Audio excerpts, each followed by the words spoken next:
ये जो black fungus हम आजकल इतना ज़्यादा सुन रहे हैं, इसका दूसरा नाम है म्यूकरमाइकोसिस।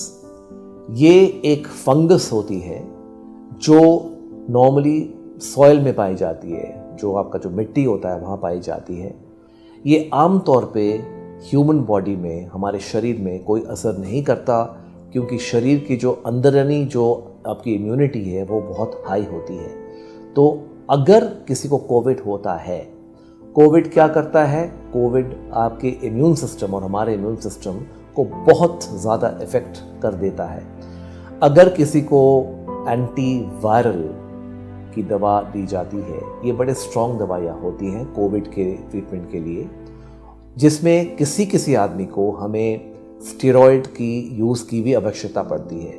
जब फेफड़ों वगैरह में ज़्यादा इन्वॉल्वमेंट हो जाता है तो ये स्टेरॉयड बहुत ही ज़रूरी चीज़ें होती हैं आदमी को बचाने के लिए। और कुछ और सप्रेसिव जो दवाइयाँ होती हैं इम्यूनोसप्रेशन के लिए, जो कोविड के इलाज के लिए बहुत ज़रूरी है, ये तीनों चीज़ें से शरीर की इम्यूनिटी और भी ज़्यादा कम हो सकती है। तो हम ये देखते हैं कि कोविड से एक तो इम्यूनिटी कम हो रही है, दूसरा जो एंटीवायरल जो दवा है उससे इम्यूनिटी कम हो रही है, तीसरा जो स्टेरॉयड है उससे और इम्यूनिटी कम हो रही है, चौथा जो दूसरे इम्यूनोसप्रेसिव दवाइयाँ कभी कभी इस्तेमाल करने की ज़रूरत पड़ती है उसमें भी इम्यूनिटी कम हो रही है। और एक और चीज़, स्टेरॉयड अगर लंबे टाइम तक इसका इस्तेमाल हुआ तो कुछ लोगों में शुगर की जो बीमारी होती है वो भी शुरू हो जाती है। ये एक ख़तरनाक फंगस इन्फेक्शन है जिसमें इलाज के बावजूद भी अबाउट 50% आदमी की जान जा सकती है।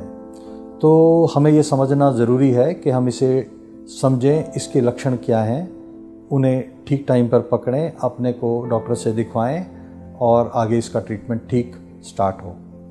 जो लक्षण क्या हैं?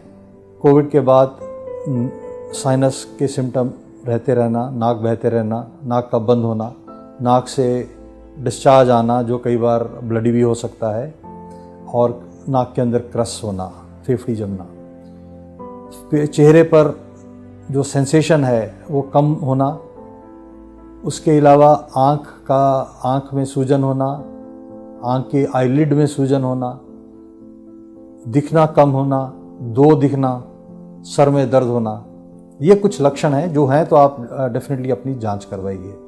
और अगर ये होता है, डॉक्टर देखता है, उन्हें लगता है, तो नाक से एक स्मीयर भेजते हैं, कई बार बायोप्सी भेजते हैं। उसके अलावा कई सीटी और एमआरआई किया जाता है, नाक का और आई का और ब्रेन का, देखने के लिए ये फंगस है, ये म्यूकर है तो कितना फैला हुआ है। और उसके बाद अगर पाया जाता है कि ये म्यूकर है तो फिर इसका इलाज शुरू किया जाता है।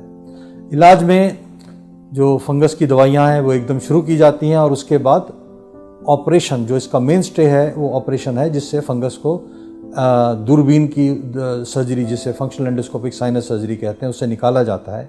और कई बार आँख के भी कई ऑपरेशन करने पड़ते हैं। तो मेरा आपसे ये आग्रह है कि जो लोग, जिनकी फैमिलीज़ में या आपको कोविड हुआ है, तो इस बीमारी के बारे में जागरूक रहिए। ये हो रही है और बहुत मरीज़ों में हो रही है। इसे ठीक टाइम पर पकड़िए, अपने शुगर कंट्रोल में रखिए और ठीक टाइम पर डॉक्टर की सलाह लीजिए।